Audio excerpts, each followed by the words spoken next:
Good evening and welcome to Talking Dogs on a Monday. Of course, today we are talking all matters Sporting Press Irish Oaks. 32 years the Sporting Press have been sponsoring the Irish Oaks, and they are being served up a real thriller this year. We've seen some exceptional performances in the opening round and now the second round. Here to reflect on the action is, of course, the exile dub from his Youghal base, Tommy Lyons, and Frank Kiernan from the Sporting Press. Of course, he was he's a poacher turned gamekeeper, as they say back in the day. He was a layer. Now he's on our side of the fence. And Frank, I think there's lots to sink the teeth into as regards this Sporting Press Irish Oaks, a tremendous competition once again.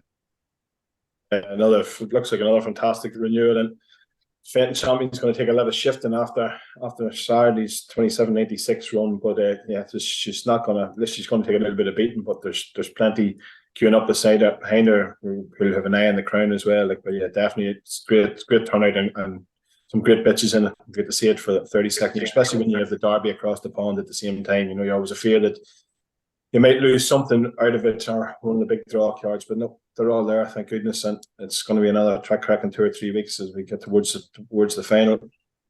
Yeah, as they say, Tommy, it's bubbling under. It's really starting to take a bit of shape. We've seen a few of the stars shine last week and this week again. Rahav Mofo certainly took the headlines with that 27-96, a career best run from her, which is ominous for her rivals. But we know Rahav Mofo, and you won't fear her going forward. You know, a missed kick and things can happen. It's still anybody's to play for.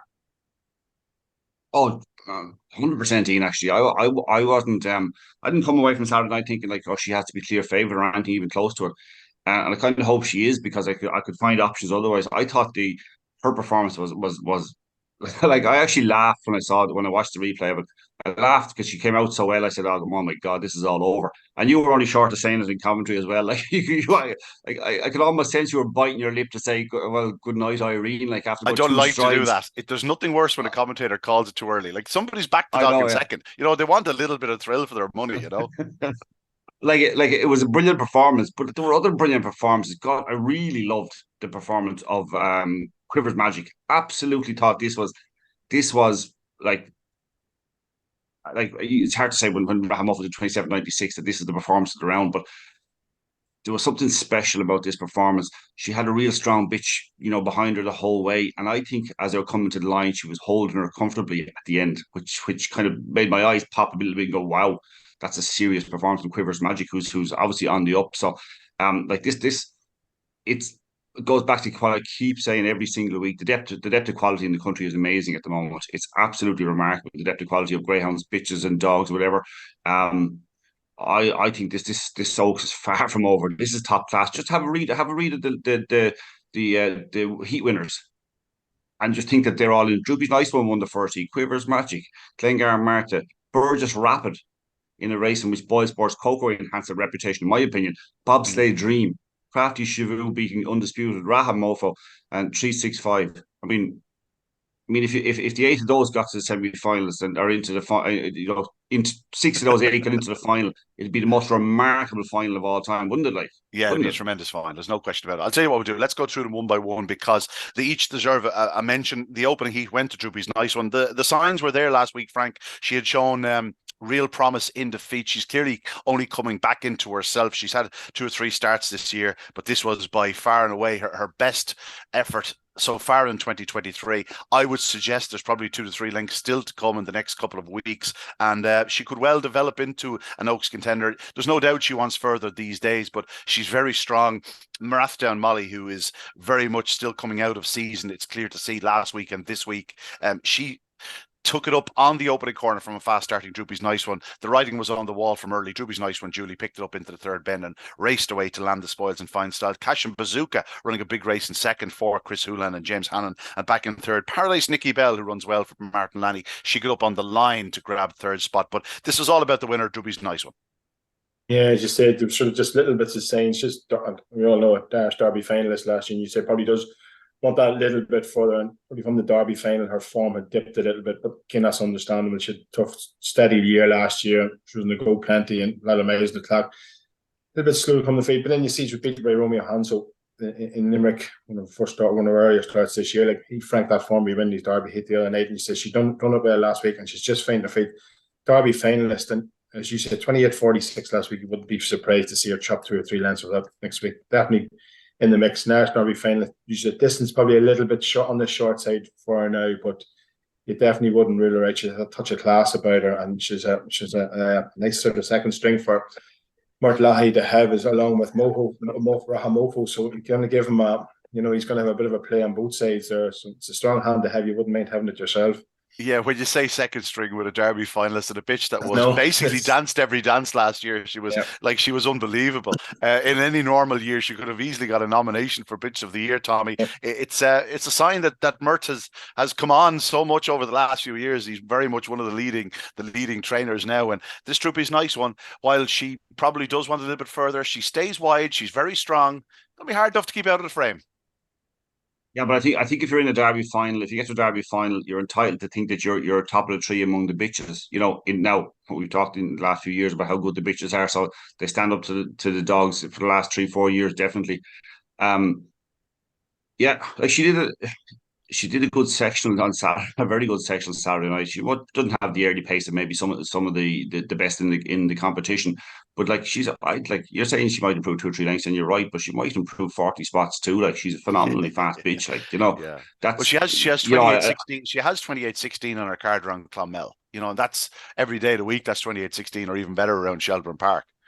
Yeah, exactly. That's it. That's the way I'd read it. I mean, she's only had 3 runs since this year. She had her last run the 30th of December last year behind Magical Mary, and then she took a break, had a couple of trials, made her return to track 21st of April, and she kind of had a break after that too, nearly a month, and then she's had 2 runs. I mean, she's entitled to improve quite a bit. Good sign that Mert has his dogs and bitches coming to form at the right time. Yeah, they travelled last night in Kilkenny. I was down there. Cash and Bazooka was second. I noticed this lady always look out for the pedigree. Looking Sharp was the dam. She was an absolutely top class stayer, but went to Law Hill Blake, and she clearly has a bit of early speed as well. She's a 3:06 around Tralee and led all the way in 28.47 success. She's come on for her 2 to 3 runs in Shelbourne Park now. She was 28.67 the other night. Just good to see Chris with a good one up in Dublin. Yeah, I'd always respect Chris's dogs when he travels with them. He doesn't do it light. He doesn't do it for the sake of it. How often does he find himself with one in the latter stages of a classic? It's remarkable how well he's done it, or how many times he's done it over the years with probably little enough sort of kennel strength there. He probably doesn't have too many racers, plenty of bred and plenty of pups probably knocking around it, but in terms of racers, not all that many. We'll move on to the second heat. Tommy, the aforementioned Quivers Magic. I agree with you wholeheartedly. I thought this was a stunning run from a bitch who, certainly from the early stages in her career, I saw her around Shelbourne Park. She looked like, she'd get loose every now and again and put in a big run, but I always thought she was very strong from the second bend, and she'd be doing most of her running from the second bend home. The other night, once again, popped out in the opening round. She showed good early speed to lead on the corner. On this occasion, she flashed out, made every inch of the running. Like Teresa Mendoza, you said it, very strong. We saw her in both Tralee and Limerick, and she looks like a real 550-yard bitch. Like she has plenty of early speed, but she's very strong. She motors down the back. She gets right to the line, and Quivers Magic comfortably held her by that length, and like she really was staying on stoutly to the line. 2 superb bitches, first and second, could easily both be in a Lokes final. Well, if you look at her last 5 lines of form, she's second running on strongly, second behind Burgess Rapid 5 runs ago. Then she beat Rathmofo, and then she's behind Rathmofo. Then she beats 365, who won the other night. And then she beat Teresa Mendoza leading, doing a 2:06 early sectional. You're going to depend a little bit that, there's a little bit of I'm not sure that she's going to pop out every single night, but I thought this was an unbelievable performance. I really did.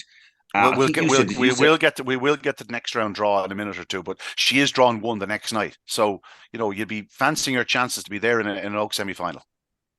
If I had to pick one to have a bet on now, and I suspect, without knowing the prices, I suspect she'd be a little bit bigger than maybe than some of the what you would perceive to be the more fancied runners in the race. I'd imagine she'd be reasonable price.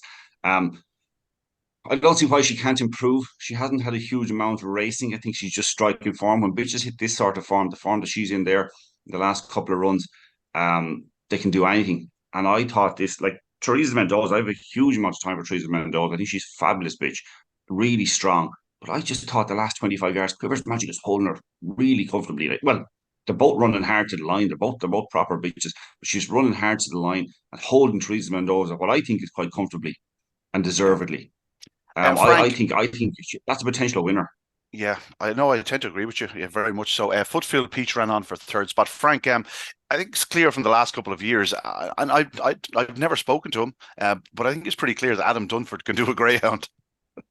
Yeah, he's definitely got probably a decent sort of good run last year in the Irish Sprint Cup, if I recall, as well. He had three or four winners and one night in the Sprint yeah, Cup last year, did he? the second round he did, Yeah. yeah, and looked all over that he was going to be there or thereabouts. But I think just maybe didn't get there in the end. But yeah, young fella up and coming, and definitely seems to be getting some decent sorts now. Maybe had a little bit of time with Graham Holland and stuff. So he was learning from the best, and he's obviously taking that knowledge away with him now. And he's a young fella with a bright future, and this lady's definitely going to be one for him. I actually tipped up Mendoza and Rahamoko as two last week in the Sporting Press for the betting page. There's a couple of outright picks, and I thought Mendoza would struggle the other night, like against Quivers. I said to myself, Quivers probably had the advantage with the trap draw. She's probably always going to poach out, and Teresa did switch sort of in behind her. But as Tommy says, as much as you think she was going to get there, and you were kind of hoping that she would, she never quite got there. Like, considering she's 28.07 in Limerick, which is some doing to hold a bitch of that caliber by a length, and as both of them were going to the line, as Tommy says, hard. Like, but Quivers always seemed to have her measure, and you say she's in, I think, the trap one again this weekend. You could see her going, making a three on the bounce. Yeah, from a personal point of view, I'll certainly be keeping an eye on her. If you look back through her breeding lines, she goes back. Her great granddam is a bitch called Noriba, who was Noreen Rita Barbara, named after Noreen Graham, Rita Fortune, and Barbara King. And the dam of Nariba was none other than Cool Survivor, our Oaks champion back in 1995. So yeah, obviously Benny Trainer bought Nariba off us, and he's had a great spin. She's bred some decent ones, and her progeny and then their progeny are starting to throw in. And Quivers Manor, as I said, is the dam of Quivers Magic, who is a few greats, granddaughter of our Cool Survivor. Great to see that coming through still. Teresa's Mendoza second and back in third, Footfield Peach. Moving on to Heat 3, and this was all about Glengar Martha. From the early yards, this was pretty much over. She flashed out, made every inch of the running, well, once getting the better of Gracebridge Star into the opening corner. It looked like a bit of a gimme if she trapped on terms, Tommy. The key to this one's success is that she doesn't want to be drawn too far out. She was in 3 the other night. She came away reasonably well, showed good early speed. It was probably a race where there wasn't any real early dash. She made full use of it, wins in 28.31. She's going the right way. She's only in October 21. Well, she's very young, but very well bred. Yeah, and she's very strong, and it was over in a stride. It was a bit like Rahamofos. It was over in a couple of strides because she broke well and she soon took control. There was a little bit of scrimmaging in behind, but all the while she's just so strong as well, over 5.25. There was never going to be like 9 lengths or something, and deservedly so, I think. A little bit of scrimmage in behind. The crossfields, 2 crossfields never really got going. Crossfield Order ran on quite well in qualifying third, but Firehide Mal, same. Just never really threatened to get into it because they were kind of just a little bit. There was a bit of rubbing. There was no real bad traffic. Yeah, just rubbing and sort of getting in each other's way a bit. Yeah, we saw that a couple of times in the opening round, especially dogs in behind. But listen, it was all pretty clean. Thank God on Saturday night. But a decent win at Glengar Martha. There's still better to come from her. Again, I'd like to preface that I think she wants an inside draw. And she probably, she's not going to have the early pace, I think, of some of them as well. So she's going to have to work her magic in races. But she can improve. As you said, October Pup is extremely young. Anything to add there, Frank? Yes, she's plenty young enough. She showed her ability in Enniscorthy. She looked going to win that champion Unraced, and then maybe just going to Limerick so quick after, maybe just didn't do that. We probably bought a little bit of experience, but we jumping from the track, got a race very quick, and a couple of week break from Limerick to the Oaks probably stood to her. Got that sort of run around Shelbourne last week. That was after a trial as well, and you'd imagine she should kick on from there, like, and improve. Definitely young enough to find another couple of lengths, and you find another couple of lengths after doing 28.31, you're going to be thereabouts. Yeah, like she definitely has the sort of the makings of like a, I'm not going to say she's quite could be like as good as a bobsleigh dream or a stream of Sydney, but that sort, Pat isn't just going gung ho with her. Like she's sort of tiptoed to form, and she could continue to improve, no question about it. On to Heat 4, Tommy, I'll let you start with this one because you mentioned that Boyle Sports Coco enhanced her reputation. I tend to agree with you here, but a fine display by Burgess Rappert, of course, for JJ Fennelly and our recent Hall of Famer Sheila Spillane. She's, if you ignore her 2022 form, and it was pretty poor for much of the year. JJ said that just couldn't quite get the bottom of her. She looked like being a superstar in both qualifying and one or two of her early outings. But after Newbridge last year, there was just nothing from her. She didn't really. This year, he said the penny has dropped, and it really has. I was somewhat surprised that she started favourite the week prior when she was third, and I was probably writing her off a bit too soon. She was 5-2 the other night. Boyle Sports Coco was the 4-5 favourite. She missed the kick. Burgess Rapid didn't. She had to fight for the early lead. Once getting there, she just kept on repelling whatever rivals were there. Breeders Wood, I thought, ran a big race into the third bend, just challenged at the wrong point, was forced to check, and Burgess Rapid ran right to the line to win by 5 lengths, 28.57. She's definitely better for a little bit faster than that, but good run by the winner. But let's talk then about the two in behind, Droopy's Elisa and Boyle Sports Coco. Yeah, I think like when you look back to the previous week, she was favourite in the heat in which Bobsleigh Dream was running up the style, was in it undisputed, who won the heat the previous week, and she was sent off favourite in that. I tend to think that the markets in Shelbourne are particularly good because there's a huge amount of work behind them in terms of sectionals and every little thing, and they're not just based on what the betting is on the night or whatever else. She was priced purely in the opening round on the fact that she looked the likely leader. But there's a strong opinion, and with a strong basis behind it, a lot of work behind it when you see the markets there. So I think it probably shouldn't have been unexpected, but I thought Boyle Sports Coco ran a cracker as well. Having stumbled, she came out well, kind of fell sideways, stumbled, showed unbelievable early pace to get up and try almost get up inside the bend. You think the Burgess Rapid can really go to the bend? And Boyle Sports Coco almost got up inside at the bend, got really badly chopped off. And I thought, well, that's the end of that.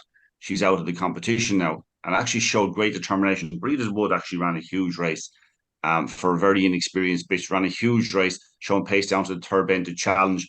Seemed to get chopped up a bit around the last two bends and lost a lot of ground quite quickly, which is a bit of a shame because she would have to run in such a good race.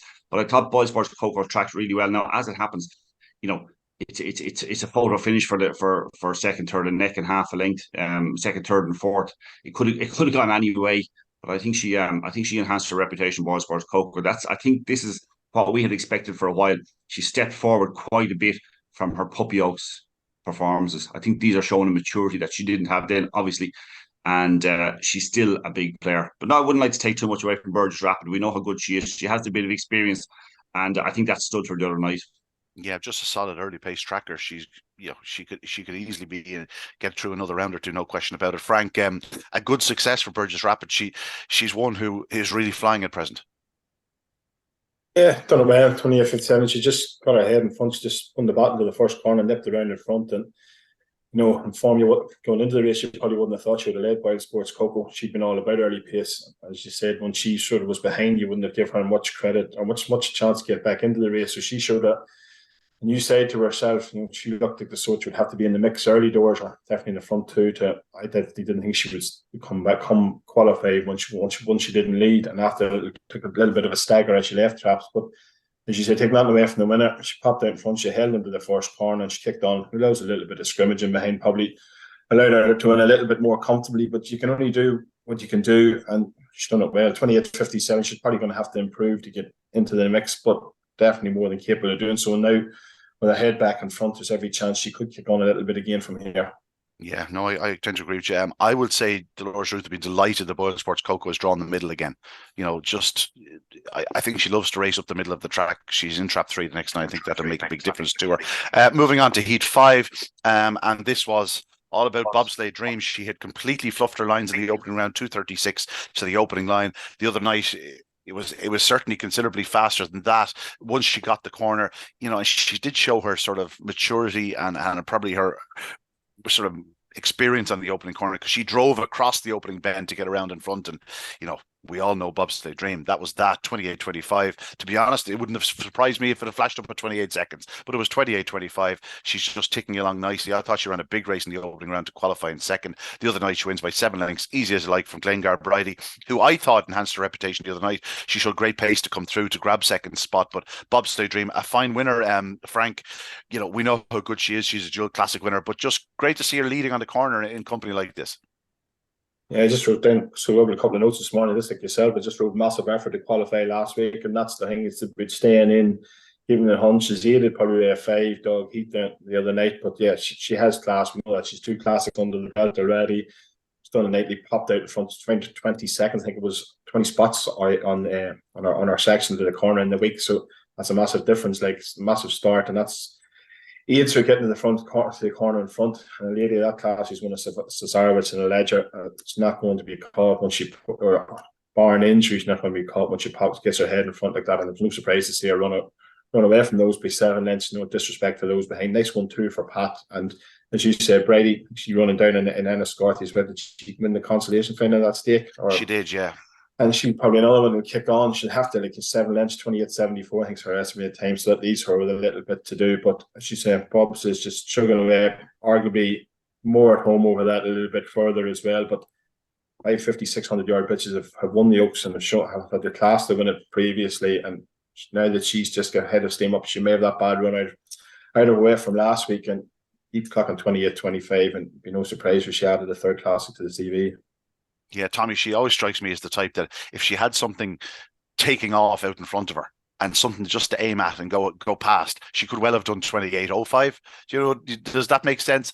I think she just but she just loves. I think she's a competitor. I'm not saying there's something toward about her. I just think she's a competitor, and I think she could do 28-25 tomorrow.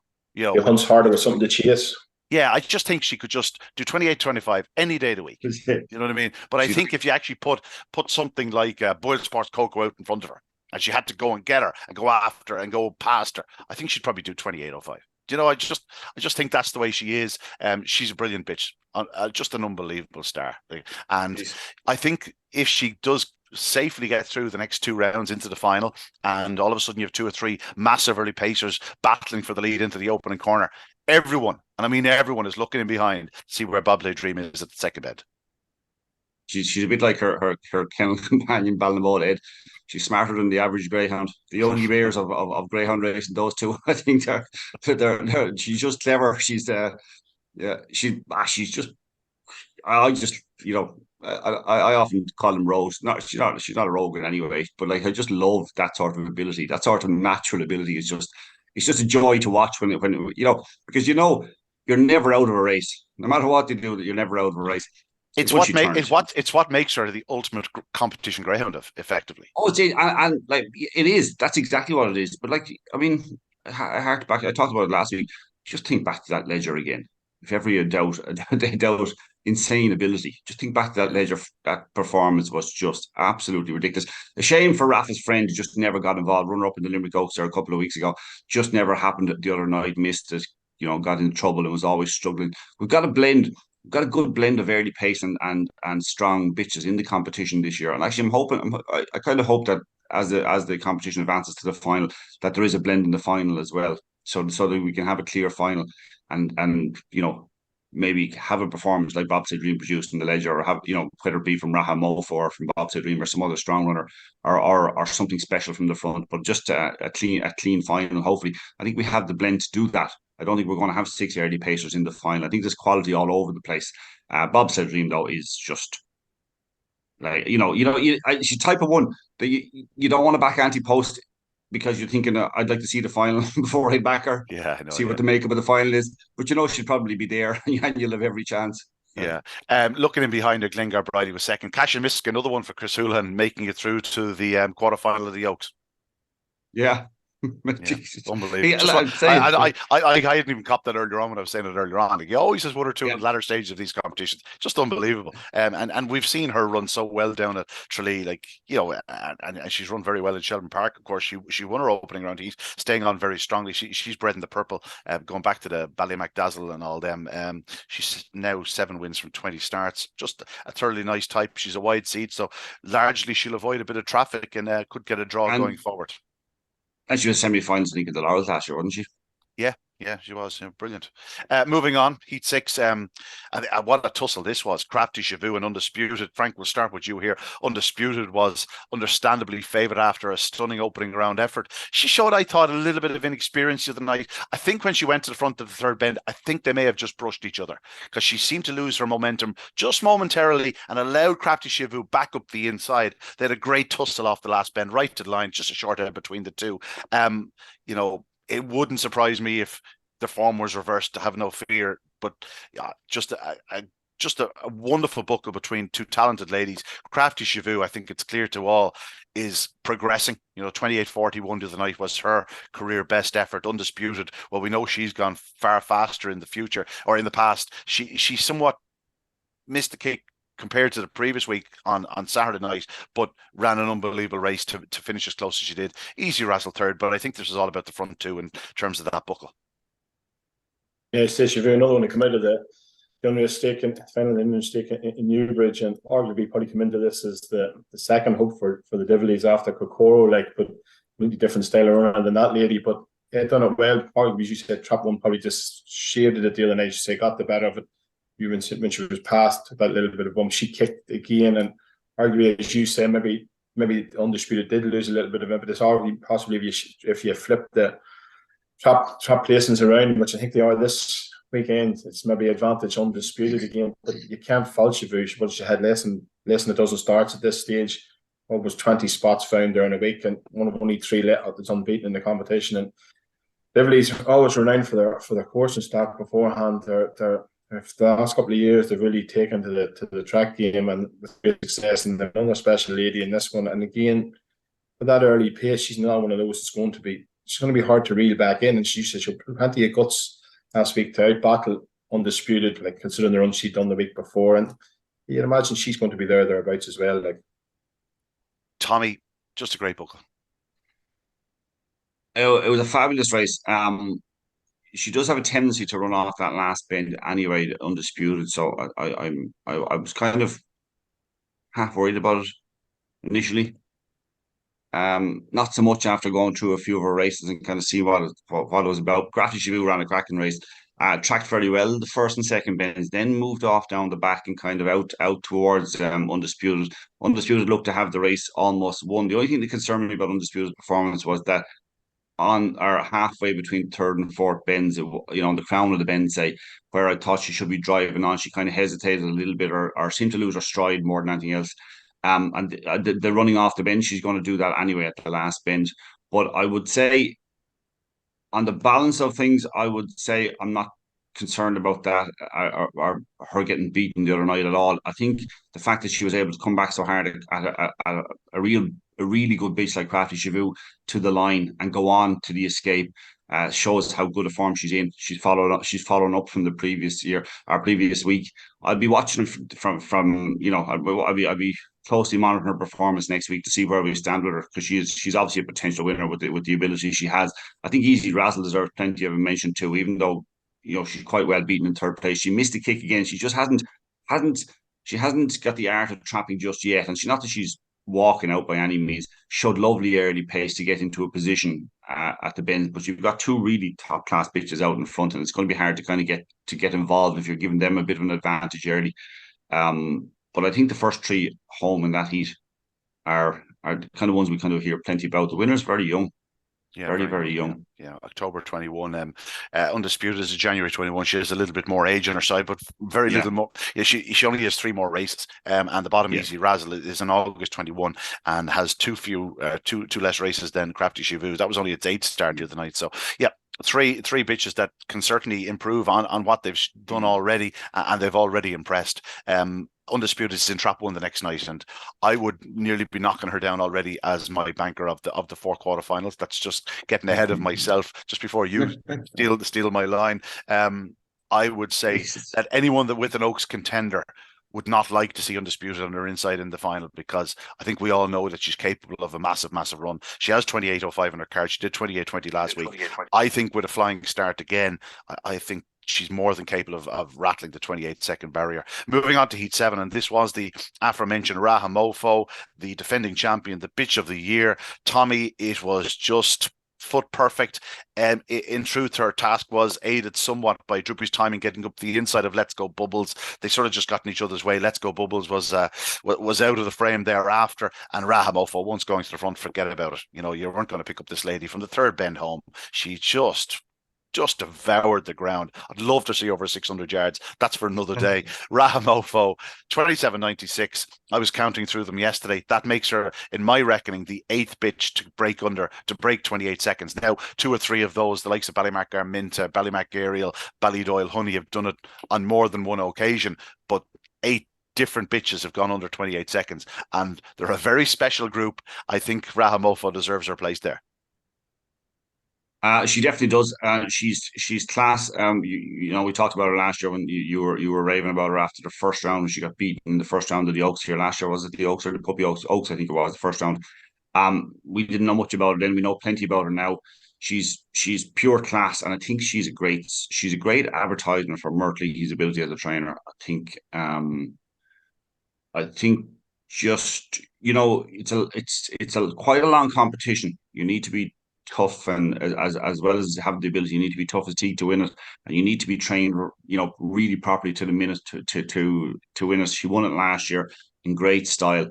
This looks a deeper renewal. I think overall, would that be fair? Looking at it, I know we're a bit early. If you take out the 2 or 3 from each heat, it's pretty hot. Like, you could pick any 6 of let's say the top 12 or 14 in the competition, and you'd have a stunning Oaks final. Yeah, and we're not basing the fact that she's a leading fancy for this year's Oaks on performances last year. We're basing them on performances this year. What she's doing now, even, you know what I mean. She looks like she's coming into it. She'll break again, no problem at all. That's not that. She will do it like some of those bitches you mentioned. Great bitches that she'll join that club. It's just a matter of getting that timing right at the start. You're not always going to get it, but if she could guarantee that she could start like that every week. And I don't think Myrtle will worry about whether she does or not. Once she gets to the final and does it in the final night, the rest of it she'll qualify, because she's just pure class. This is like I know when you're watching and when you're commentating, you're always just tempted to say, like, it's just all over. But it was just a joy. It was just a joy. The way she strolled from the last bend home, just come off the last bend. Watch if you even just skip the first 3/4 of the race, just watch from the last bend home. The way she's striding out, it's majestic. She's just truly top class, and it's a great thing. It's a really, really good thing in greyhound racing when you get a bitch or a dog that wins a big competition and comes back again years later and kind of, no matter what happens from here on in, to say, do you know what, I was a worthy winner. I'm a proper classic winner. You know what I mean? There was no fluke about it. Yeah, Frank, she's one you take a pup from. Oh, absolutely. I know Marissa was selling pups out of our little sister there 3 or 4 weeks back, and I think she was inundated with them, and I think she was an A3, maybe an A3 bitch, so that'll just tell you what the man will be when this lady has pups. But Tommy said she's proven that last year's win was no fluke. She came in like the Oaks last year, I think she'd won an F5 stake, was it, in Shelbourne 2 or 3 weeks before it, and then just grew in it, proved no fluke, went and won the Galway Oaks, set a new track record twice there for Christmas. A little bit slow to find her feet this year. I think she lost her first 4, but she's now 4 from 5 since, and just as this time last year, she's hitting form just the right time. She's an incredible lady, and as you both said, no surprise that she was the dip on the 28 seconds again. She's going to be thereabouts. There is that little doubt sometimes. She does miss the kick, but close enough down the back straight. You said what she showed last week around those closing bends, the way she just pulled away from them, then down that from there and then down the home straight. She's definitely not going to surrender her crown easily. Yeah, she is one of those ladies that is particularly good against her own type. There's no question about that. She is a relatively consistent starter.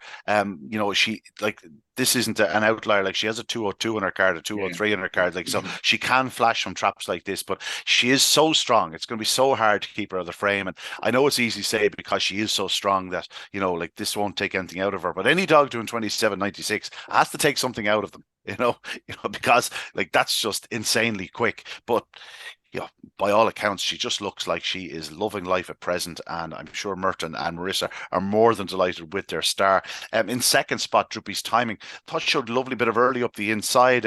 Obviously out of a good family, Dorota's Wildcat, Droopy's zero. Would that be the same? Uh, Bear with me a second. This is great podcasting. This is. Yeah, a full sister to last night's Champion Open Unraced winner, Carrick Fergie. Obviously, Carrick Fergie is nearly 3 years younger or 2 years younger. But Droopy's Timing, I thought, ran very well for Paul Crennan up the inside. She deserved everything she got because she showed great early speed to get it up the inside. Let's go Bubbles. And our dog Molly running well for Tom O'Neill in third. Tom was talking to the Well Dibley beside me before racing, and he said, sure, we're here tonight, but this will be our last night in the competition. Well, sorry, Tom, you're gonna have to make the long road next week again. Typical Cork man, being cute as you like. Just two good performances in behind Tommy. Yeah, two very good performances in behind. Yeah, Tom O'Neill's a bit of a character, all right. I wouldn't read too much into what he'd say when he's trying to run them down. I go the opposite way. I'd back her. he's a great character. At least in Kerry, they preface it by saying "Yera," Yeah. No. Very shrewd man with a greyhound. Yeah, extremely shrewd. Yeah, he knows the time. Bit lucky not to have a derby under his belt as well. Yeah, no question about it. He went very close. Frank, we'll move on to the last heat. 365 was one of the big eye catchers, certainly for me in the opening round, flying home. She has a massive run over 6 bends on her card already. So it was no surprise to see her running very well and winning the other night. It was perhaps a little bit of a surprise to see her flashing out and making every inch of the running, though. Yeah, so you said probably a little bit, Bob said, you've done all the hard work last week just to keep in the hunt. Like, came from up in an impossible position. You said she has form over further. One of them expected her to flash out, and she did. But she stays. It was always going to take a little bit of stop. And you have Nooks runner up. Scooby Duchess coming behind her, but she was 3 lengths. She was still a fair bit off her at the line. And yeah, decent winner, 28.40. Once a decent clock, you can clock that consistently. You're always going to stay in the mix. And as you said, she's now probably wants a little bit further. And it'll be interesting to see how she goes this week, or she finds herself in a heat with pure early pacers. But as I said, previously with another winner, you can only beat what's put in front of you. She took full advantage of her better start and run out an impressive 3-length winner.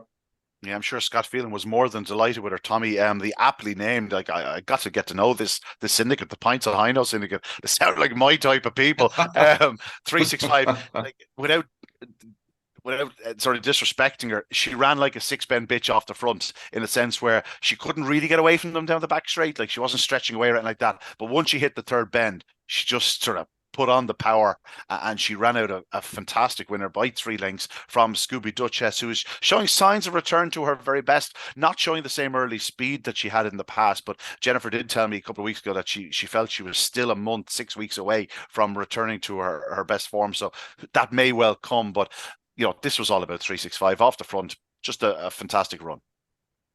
And the runner-up ran very well, Ian, to finish as close as she did, considering she missed it a bit. Now, she has shown in the past an ability to cope, but having missed a kick, she did, I think, in one of the rounds at the Oaks last year. Scooby Duchess thought she ran well, but 365, 100% what you say. She's particularly fast down the back straight, Scooby Duchess. Yeah, and she has to get herself into position there after missing the kick, and there was a bit of a shortage of room, I would say, in the race. 365, I think 100% what you said is right, because I think I was trying to see the sections. It's hard on the videos. I thought the section wasn't great down to the third bend. It was a nice bit behind some of them. Which would suggest to what we were talking about, saying that it was a bit of a surprise she was in front, because at those sections she probably shouldn't be leading the heat of the Oaks to that point. Now she's incredibly strong, and I think what you're saying is 100% right, that she's probably, we're going to see the best of her when she steps up again, because she looks powerful. Just a nice little thing to have, though, that for connections, that she can break and she can lead a race. she's absolutely tailor made for six bends. Like if you look at the run, Yeah. she pops out, she can hold her position into a corner, and she just keeps going and going and going, and she really does stay. And like that 41-32, that like I think that was her first run over six bends. Like that's no fluke. And I would say that this was like seen as nearly a preparation for the Cork Cullen, but like bring it on. Like there's a possibility she could go even further in this year's Oaks, but very Well, much the Cork Cullen has to be in their mind. Well, the way you say it is right too. If you can pop out because of the short runs to the bend over six bends in most tracks, that you almost get a bit of relief from the bends. If you can pop out, you mightn't have the early pace to go to the bend in a 5.25, 50-yard race, but you can get around the first bend, and at that stage, a dog trying to come around you and do whatever else they can do. If you're out in front, it's an almost a relief the first two bends, and if you can get to the second bend there where she begin to find stride, yeah, she's we'll hear plenty about her. It mightn't be over 5.25, but we'll hear plenty about her in the future. Yeah, Scooby Duchess and Cornetto were second and third. We've said about Scooby Duchess already needing runs. Cornetto is very much a similar scenario we've seen from the last 2 weeks, that she is just coming back to herself. She went a full 20 spots, nearly 3 lengths faster than the previous round without getting things her own way. So she's finding her form. You're going to have to find it very quickly. But Frank, just sometimes bitches land into an Oaks final on that sort of 15-16 week mark and they can just fly. Yeah, exactly. It's a bit staying in the hut and getting there and getting those extra 2 or 3 weeks under your belt. Now all of a sudden you arrive in the final on the money, exactly where you want them to be. And as you say, she right last week, finished third. She won the week before off the same sectional. And then imagine she has a little bit of early pace. She's shown a little bit plenty of early pace in previous races. And you imagine she shaved quite a bit off that section as she, over the next couple of weeks, as her body adapts and stuff, she gets back towards where she wants to be. And yeah, she definitely is one of those that could find a way in it, especially in the capable hands of Pat Gilfoyle. So you definitely wouldn't rule her out, and she should go into it. It wasn't Scooby Duchess last year was in a similar position. I think she should have grew into it and ended up going off the favourite in the final. So yeah, definitely case can be made for that she should improve as she gets further and further out of the break over the next couple of weeks, if she can stay in the mix. I'm going to bring you back like nearly 20 odd years. Cool Survivor was 14-15 weeks the night of the Oaks final. It can happen. She didn't break 30 seconds in the opening round, and it was just a prayer that she'd get through the opening round, because we knew she'd come on for like that's where a lot of these bitches are. You can tell by them that some of them are only just coming back from seasonal rest, and as I said, that allows for that little bit of intrigue. There's few there that could just pop up with a big run next week, and you'll go, where did that come from? But like the signs are there. Looking ahead to the quarterfinals, no form available just as yet on the website. Not sure why that happened. That's very unlike Shelbourne. But the draw, the opening round, the opening heat, Quivers Magic, Our Dog Molly, Bobsleigh Dream, Glengar Martha, Cash and Miska, Firehide Mal. Obviously, a lot of eyes will be on Quivers Magic and Bobsleigh Dream. Hard to sort of look past those two qualifying. Glengar Martha will need to be doing things right from trap 4, Our Dog Molly, and 2, Cash and Miska and Firehide Mal. Tommy, just initial thoughts would be very much between the big two, Quivers Magic and Bobsleigh Dream. Yeah, and it's probably a reasonable draw for both of them. Quivers Magic, you'd hope, would pop out from there. Bobsleigh Dream probably doesn't have a huge amount of competition. There's not a great depth of early pace in the race, so you would imagine the Quivers Magic get first run, Bobsleigh Dream get a run at her. Maybe that'll be enough. I'd be happy if both of them qualified. Yeah, similar thoughts, Frank. Yeah, you mean Klein. I think that's the way it would pan out. The red jacket would definitely suit Quivers Magic. She'd show in front, and you said earlier, give something, Bobsleigh Dream something to aim at, and that might just get her home in front. But yeah, you'd imagine that should be the 1-2 from that opening heat. Yeah, I don't think we need Mystic Meg to sort of predict that one. No, that does not necessarily the way it's going to work out, but it looks very, very likely. On to the second heat, Teresa's Mendoza, Cash and Bazooka, Boyle Sports Coco, Crossfield Orla, Scooby Duchess, and Easy Razzle. Boyle Sports Coco, I spoke about it earlier on. I think she's a lovely draw on trap 3. I think she'll want to be doing everything right, because I think Teresa's Mendoza is on her beloved fence, and I think that could potentially make the difference, Frank. Yeah, going to be a battle to the corner. Said Trees was just led last week by Quivers, but immediately darted for the fence. I know she was only in 2, she didn't have to dart that far, but as she immediately made the beeline, she's going to be there. And Wild Sports probably want to be on her toes early to respect her normal form of trap race to lead her to the corner. But again, you'd imagine those two should be towards the head of the first, going to win the first bend. And it'll be interesting to see, can Wild Sports produce another strong run for this week to stay with Teresa's. Teresa's definitely looks like she wants further. I'd probably just shaded in favour of Teresa's with Wild Sports. Arguably chasing her home and arguably the improving Scooby maybe to finish best of the rest and keep herself in the mix. Tommy? The early pace is kind of separated here. It's not too bad. Teresa Mendoza is kind of wouldn't call her a special early pacer, but she can break. Boy Sports Coco has the best of the early pace. Easy Razzles out in 6. Which is actually a great draw because Scooby Duchess doesn't want to be out quite out that far. But Scooby Duchess now it's just a type of race that might suit. That she could run a big race. Scooby Duchess, type 1 that could suit her, I think. But Boy Sports Coco to me has, if you're not going to lead in this field, you're going to struggle later on, and I think she's too good to be struggling. So I think Boy Sports Coco will get off the front and it'll be a case of whether Teresa Mendoza can catch her. It's again because of the quality of them. There should be very little between them at the line, but I'd slightly favour Boy Sports. Yeah, I'll slightly favour Teresa's Mendoza. I think Boy Sports will probably need 3.5 lengths and off the second bend if she's going to hold her. That's fair ask. On to the third of the heats. I've already said on that I believe Undisputed for me is potentially the banker of the round from the inside. Droopy's Nice One is well housed on the outside. Like 3.65 it hasn't been given a kind draw after a fine display last time out. Footfield Peach will need to step up. Droopy's Elise will need to step up. Crafty Chivu will be up there banging contention. But as we said, Frank, they've flipped the draw this week. Undisputed on the inside of Crafty Chivu. If that had been the case the other night, it would have been a different result. Yeah, and you'd imagine that swings it back in her favour. She'll level the scores up. Should level the scores up at 1 apiece based on what she done in the first round. So I imagine she should just turn in front of Chivu, and then I'd imagine she'd hold her from there. Yeah, I'd imagine probably those first two home. Chivu's doing nothing wrong. We say she is improving on the clock, and I think Droopy's Nice One. She's, as we said earlier, she's just coming back into a little bit of form. It's well enough drawn in 6, especially she said with 3.65, and her she should arguably get the better of her to the corner, so she should be thereabouts turning around the bends as well. And to me, that'd be the first 3 home: Undisputed, Chivu, and Droopy's Nice One. Yeah, I'll go the same 3. I'll go for Nice One to pick up to finish second to Undisputed. Just think Chivu, if it was headed early, just might be a bit vulnerable to the likes of Droopy's Nice One. Tommy?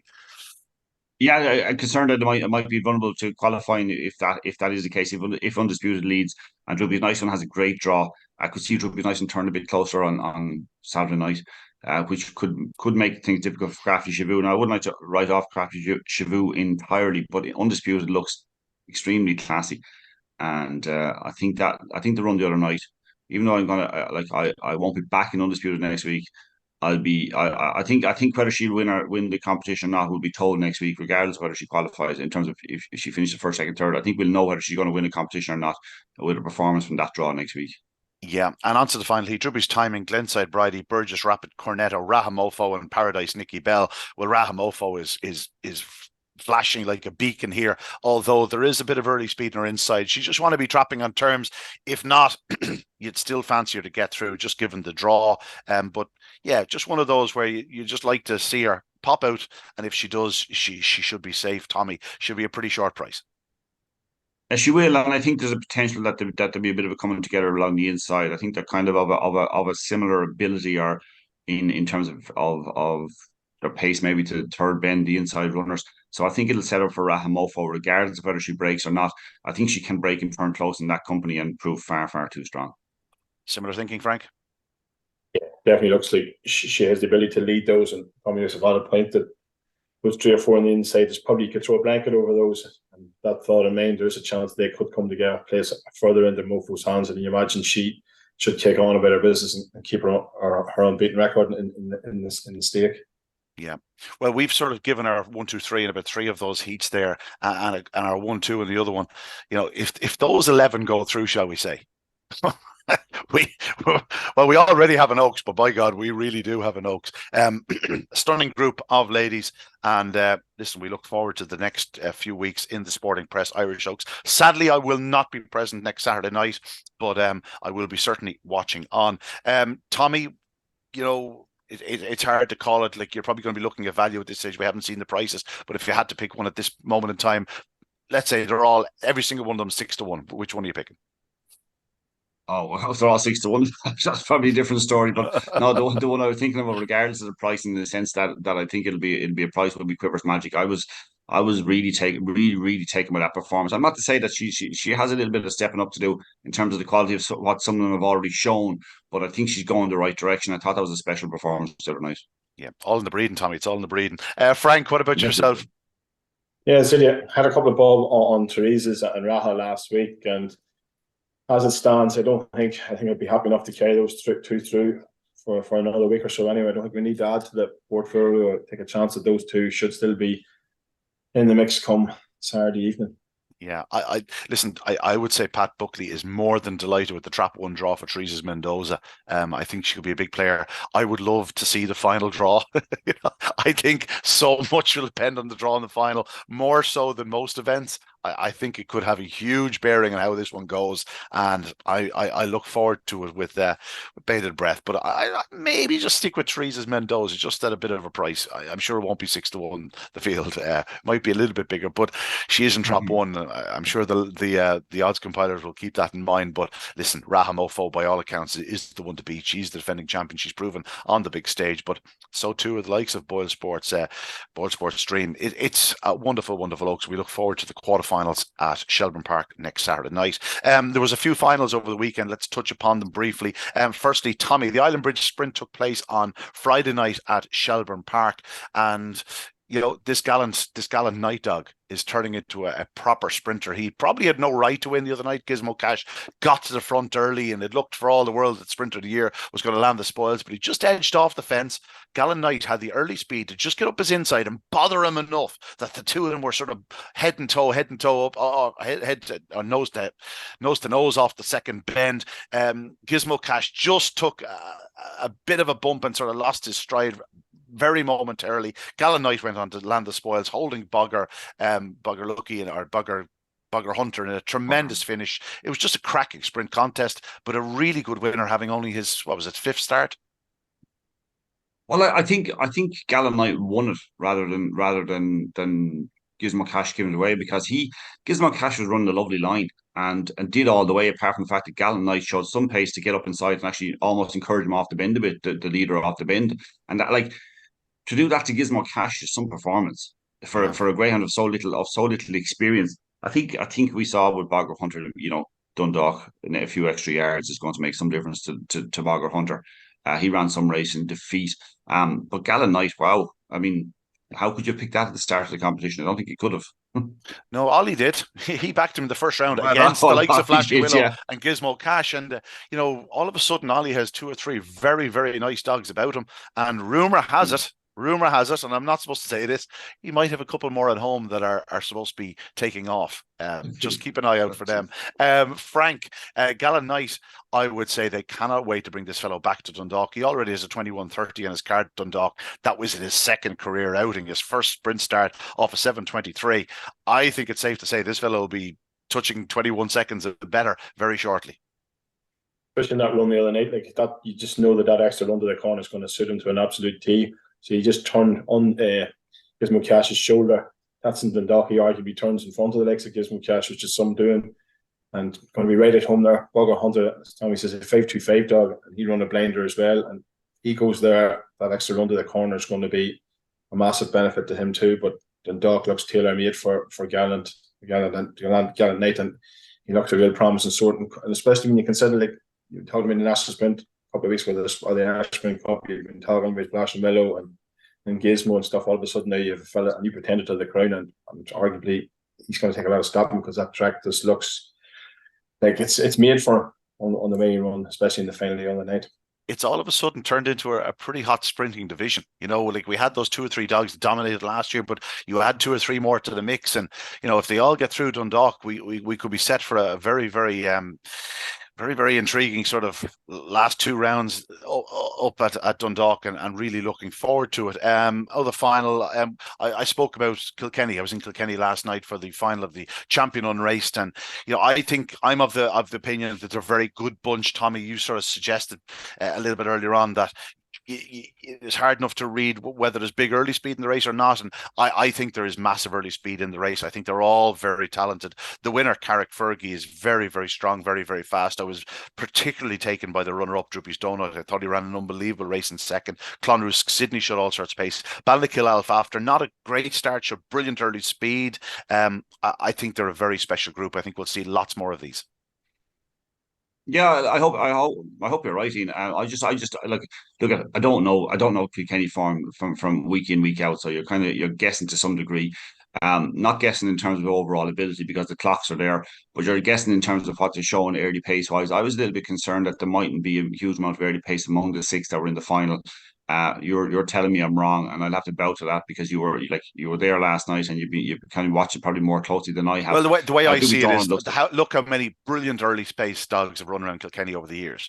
Like Balnakill did the third bend record in the second round. You know, as an unraced pup having his second start, like that's pretty breathtaking. You could see the early speed there. I just think there's, it's like Aidan O'Brien going to Epsom with six. You go, well, if he's going with six, he doesn't have anything. Well, maybe he has six. That's the issue. I think they're a very special group. I think we'll see lots more of them. I hope you're right. I'm sure like Clonrusk caught the eye last night in defeat, showed a lot of pace, having been out the back, got a bit of trouble, and to get down to be beaten 3 lengths in total. Droopy Donut ran a cracking race, but Carrickfergie was impressive in the sense of it took a lot of determination, and you know what? I thought it was a huge run the previous week, a massive run the previous week. It was really put up to him this week, and I thought he stood up to it. So look at I don't think we'll ever know until they come to Shelbourne Park and meet the very best of the Greyhounds around to see just how good they are. But I kind of hope you're right because yeah, and you know what the best thing about it was a really good final. It wasn't a Yeah. runaway like threes on chance of 1 by 10 lengths. It was a really competitive final. Yeah, and the one thing I liked about it was the fact that 15 minutes earlier, the other Kobe did absolutely everything right, left a good field standing, and he does 28.84. And the youngsters in a really competitive final do 28.76. Now, the other Kobe's amongst the very fastest greyhounds in training to the third bend. So, it just proves that the clocks last night weren't flying. The winner does 28.76. He wins by a half length from Droopy's Donut. Frank, they're a good bunch, no question about it. I'll chop in on this. The form usually stands up, as does Kilkenny form. When they do transfer the Shelbourne, when you take the best of them out of it, and they're usually thereabouts, and it was a very determined effort. Tommy said because you'd have thought Droopy's Donut, once the two of them come round the closing bends, the Donut was going to pick him up and go on, but he showed plenty of resolve to Carrickfergie to hold him at bay. Decent winner, and as you both have alluded to already, Conroy Skidney came from the clouds and is definitely one to take from it as well. You'd imagine he should be well at home over the 550-yard trip at the Shelbourne Park, and I imagine that's where they'll probably more than likely next see those three first anyway. Balnakill I don't know if he go for the laurels possibly rather than early doors, might be suitable to that 525-yard trip. But yeah, definitely you'd be surprised if 2 or 3 of those don't make a mark at a classic level in the months and years ahead. Yeah, no, I have no doubt. I have no doubt we'll see plenty more of them in the future. Tremendous night at Kilkenny last night. Lovely and warm evening until the sun went down. Then it suddenly became about 12 degrees cooler. It went from being the Bahamas to being the Arctic in about half an hour. Trust me, I know. I was standing out in the infield all night. Tommy, the Spring Derby was at Curraheen Park on Saturday night. Obviously, there was tremendous racing there with the opening round heats of the Deadly Kennels Open 750 as well. We won't get a chance to really talk about that today, but a good winner, Montana Fantasy. She's out of Droopy's Cuckoo, who has thrown plenty of early speed in recent litters, but this lady is very much all about strength, coming from well off the pace to land the spoils for Johnny Lennon and Barry and Martin O'Reilly. A really nice type. It'll be interesting to see where she goes from here. She has been in graded company up to this point in her career, but she did 28.36 in the semi-final in defeat, 28.47 the other night in victory. So she's taking a jump up in grade, and no doubt down the line she'll be taking a jump up in trip. Yeah, it's as I said last week, I really like the competition. It's a lot of money for an A2 competition, and you see the amount of the number of runners that attracted at the start of the competition it's great. It's great. You should be getting that sort of competitive racing at Curraheen Park. Really good. Effectively, it's like I say about the Lee Strand. It's like the Lee Strand is the only open A3 in Ireland, and this is like an open A2. Is what it is. Like, she's a really strong bitch as well. She needed in the previous rounds just to qualify. Well, she qualified comfortably in second place, but she actually tracked superbly the other night. And to watch her just from the last bend home, she's really, really strong. She's owned by Barry and Martin O'Reilly in Greyhounds with the Montana prefix for a very long time. Johnny Linehan training. Another Droopy Sydney. Another Droopy. She's formerly Droopy Stylish, and she'll. I think we'll see if she's going to cope with open company. It'll probably be over a nice bit further, 575, probably 600 maybe. You know, Johnny Linnon's still involved in the Oaks. You never know. He might be bringing her up the road at some point in Shelbourne Park, and who knows, might look for a 550, 575, 600. She has run at Shelbourne Park twice in the past. Just a nice strong type, Frank. One you'd be keeping an eye on. If you look at her form back even as early as January this year, like 7th of January, she turned a race down in Cork. She turned the first bend in third. Every other race after that, she's been near last and first. So it was a hell of an effort to come from off the pace last week. The score be 2 lengths on Saturday night, and it's just definitely going to be crying out for the 28-47. You'd imagine she'd have a good bit off that over another 25, 50 yards, and definitely be interested sort of be interested to see when it comes to Shelbourne how she'll take to the trip there, like, but definitely 5-5 seems on the short side, but still the right effort to come from off the pace. Yeah, absolutely. And Cork, not an easy place to come from off the pace, Tommy. We'll move on. The Lee Strand, Tommy, a perfect segue. You mentioned it there, the only open A3 competition in the country. Again, it was form all the way through the competition. Big run here, big run there. Not always by the same greyhound, but one of those dogs that sort of impressed through the competition was Aladale Icon. Didn't win all too often down at Tralee, but caught the eye on more than one occasion, and the other evening turned second to Vale Penny, and once doing so, you just got the sense it was always too close to the leader. And this very young son of Droopy Sydney and Aladale Coco coming through for Daniel and Nima Roach, a nice type, 29.85 in victory the other evening. Be very interesting to see where he goes. He is only an October 21 whelp, so in theory open to plenty more improvement. Yeah, and got a bit of trouble in running it too. Looks nice, strong type, very, very young pup as well. Yet again, plenty of moment. He has a good record too.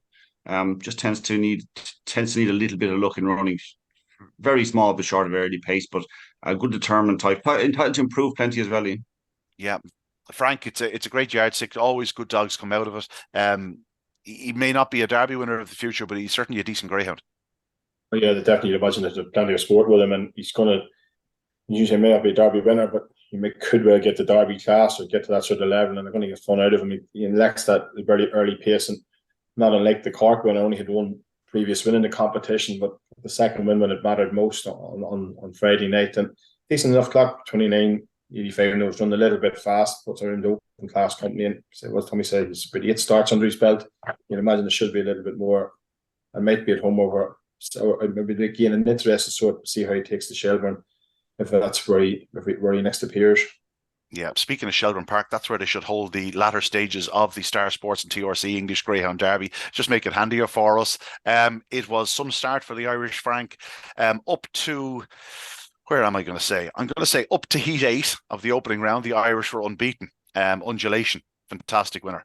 Romeo Magico, good winner from off the pace after making mistakes at Trap Rise. Romeo Hanzo, stunning winner. CryptoPunk, fantastic winner. As I say, good winner. And then we got to the likes of Ballymac Finn, who I thought ran very well in defeat. Savannah Hero certainly ran well.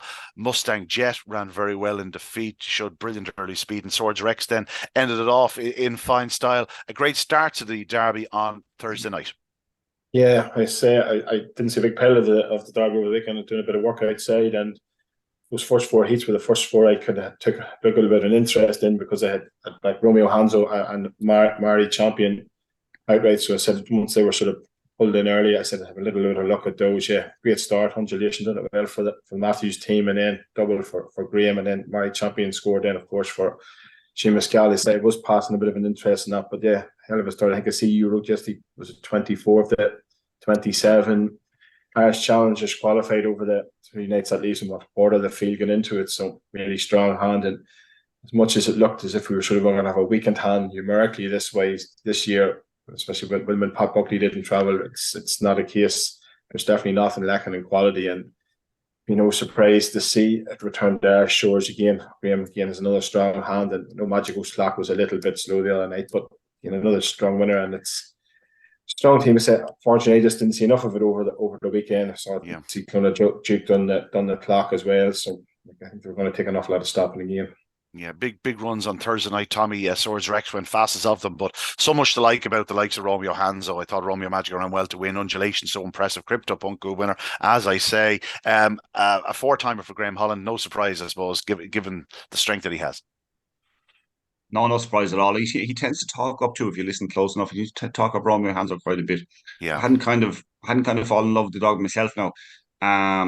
But it was a smash and run the other night, and you kind of think that when you see that all the greyhounds that he has in the kennel, and he's talking, quite highly about this dog, you're thinking maybe I should be taking note.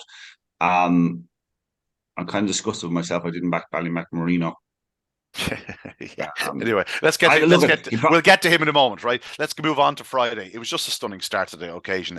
Sporting Montana was the first Irish dog to go out. A dog with blistering early speed, and they were in traps. The traps didn't open. They were brought back to traps a few moments later. And, the writing was on the wall for a dog like that. He missed the kick. Forget about it. He finished at the back. You can completely forgive him for the run. But then a few moments later, Clonard breaking the clock. Jack Tavern Bella running a big race in defeat in second. Barefoot Supremo sadly going out our second casualty. Ballymac Marino, brilliant, beating Ballymac Jonja, who showed plenty in defeat. The next heat saw Gaytime Nemo get first run in Boyle Sports. Gift Sonia and Grande was third, so a 1-2-3 for Ireland. And that was Friday night. So again, the Irish continued where they were. Clonard, you alluded to, Frank, was so impressive. Tommy, that's what we want to see from Clonard going forward. Oh yeah. Like I doubted the track has been suitable to him, and I don't know. And I tell you, one round is not enough to make any assessment on the English Derby. I'm afraid, and on recent history of the competition, we don't know what might happen next time. Clonard was, like, we never doubted his class, his ability, and he has the ability to win an English Derby, win an Irish Derby, maybe even. I suspect he'll be better when he comes back to Shelbourne. So at the moment, I mean, the way they're looking, I see the way they're pricing at the moment, like 7-1, 5-1 short, 7-1 best Swords Rex, 8-1 best Ballymac Marino, 8-1 best Clonard Duke. I mean, it's desperately tied to the top. And you know what? I find it hard to separate those three at the moment myself. Yeah, I'm a huge, go ahead. Huge fan of Ballymac Marino. Huge fan. But will he be able to break and dominate races as we get towards the latter stages of competition? I don't know. I don't know yet whether he has that consistent early pace at that level. He has the ability again, but I could probably name you 10 or 12 grounds that definitely have the ability to win an English Derby. Yeah, most of them are Irish. Frank, again, good night on Friday night. Clonard Duke was the star, as was Ballymac Marino. But, the likes of Gaytime Nemo running very well. Even Jack Tavern Bella, she's continued to surprise us over there. Once they start dipping on the 29 seconds, they're doing the business, and you say another good night for them, and they're going to take a lot of shaking. Ballymac Marino, I have to say you're impressed by him in the Juvenile Classic. Had a couple of iffy runs after that, but he took to the track last week. It'll be interesting to see how he progresses going forward. Definitely an interesting sort, and listen, he's a strong hand. Things gone close enough before Liam to win that, and he definitely has probably arguably his strongest hand in the last few years. Was more to finally land that crown that's missing, and as I say, between the two of them, between Holland and Ireland, they're strong hand, and I think they're going to definitely probably be the ones to be with. I had a couple of quid last week on Hanso and Seamus Gahal's dog, and arguably I'm actually probably sorry now that I didn't add Marino to the slip as well. But yeah, definitely going to be interesting going forward. Yeah, it's hard to add them all, I suppose. On Saturday night, we had Ballymac Joey winning and Beeper's Lariat. Beeper's Lariat, I thought, ran a blinder to win. Things didn't go right for him. This was the dog who was back to win the sectional market, and he had to work for it. Had to really work to get to the front around the bottom two bends. Did so from post to pillar. The Great English Hope went out of the competition. Just everything went wrong for him. But Ballymac Joey started the ball rolling, Beeper's Lariat, and then we saw the likes of Fernandez was the only other Irish dog to go out. He crashed out in that race, despite playing a big part in the heat. He just ran out of luck at the third bend, got clipped from behind by the aforementioned from post to pillar, who had the option to go up his inside, but ran up the back of him. Tulligrave and Burge Cleave both qualified, and Ballyhimmock and Leo qualified. But I think it was a testament to the Irish challenge and maybe the strength of the Irish dogs. The Ballymac Joey got the ball rolling. This is a dog who hadn't won in Ireland since September. And it took everything. It took all the power inside me to stop me from getting on social media saying, I see Ballymac Joey appreciate a drop in grade to win on Saturday night. I know that's wrong. But when it comes down to it, the strength and depth in Ireland, if you look at the dogs he's been taking on in Ireland compared to the dogs he was running against on Saturday night in Toaster, it's probably true.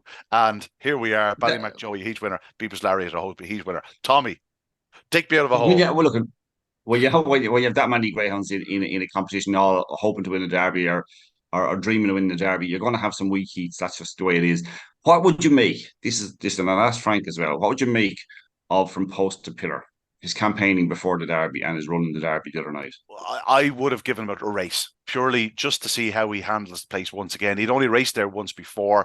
If they had given him a race, he may well have been put in as a middle seed rather than a wide seed. Now, that probably wouldn't have made a difference the other night because he'd have been in 5 instead of 6, and Fernandez still would have been up his inside. But at least he's had a race in company. Things might have been different. That's my own personal thoughts on the matter. I was willing to take him on anyway. I felt he was the wrong favourite because I think he does want a track with longer straights than Toaster. But that's I think he's a magnificently fast greyhound, and I'd say he's the type of dog to go further in an Irish derby than he would in an English derby. I'd love to see him over 575 or 600 yards at Shelbourne Park, Night of Star or Winter Racing Festival. Bring him over. Let's see what he's capable of. But yeah, for my reckoning, he should have had a race. I'd be inclined to agree with you because it's definitely, I want to say in the wrong way, it was a very un-English-like approach to have left them off competitively. He was at the end of March. He won it was the derby or whatever he won, and it's a big gap. I know he's had plenty of trials since, but they usually keep them mixing over because the competitions sort of come so thick and fast there. They may get a week's break and they're straight back into one. It's a long time to leave him off. They're probably obviously trying to nurse him to keep him sound. Nothing would go amiss that he'd be fully fresh going to the derby. But I definitely thought he was probably a little bit short as a favourite, having been off the track for a while. I know he'd done very little wrong in any other competitions he'd run in, but it's not like them to come out have a dog not to have run competitively for such a long period. In my view, about most of the English trainers do keep him ticking over, and to me, it was a little bit surprised to see him not go to traps competitively before that. Yeah, don't get me wrong. I think he was desperately unlucky not to qualify at the same time. You know what I mean? And then things might happen. I'd say he's probably a dog that'd be better in the hotter the company, the better he'd nearly be. But yeah, again, that's my reckoning. I would have given him a race. What about yourself, Tommy? Deeply frustrated if I was involved in the Greyhound. Now, we have to say, with respect to connections, I don't know the ins and outs of the Greyhound on a weekly basis, how he trains or whether he has issues or whatever. Rab was on record as saying that he is a dog that he likes to have him sort of confident around a track. I suppose that's why he gave him the extra trials rather than the race. But you know, hindsight's 2020. Like he just screamed of look, I don't know what I'm doing here racing the other night. I mean that's what it screamed of to me. All the trials in the world on your own to do are in 2-dog trials or even 3-dog trials. They won't do you the world of good. They really won't. I don't know. I was frustrated because like a dog that's breaking or dipping under a track record quite comfortably, doing eye-popping trials on a weekly basis.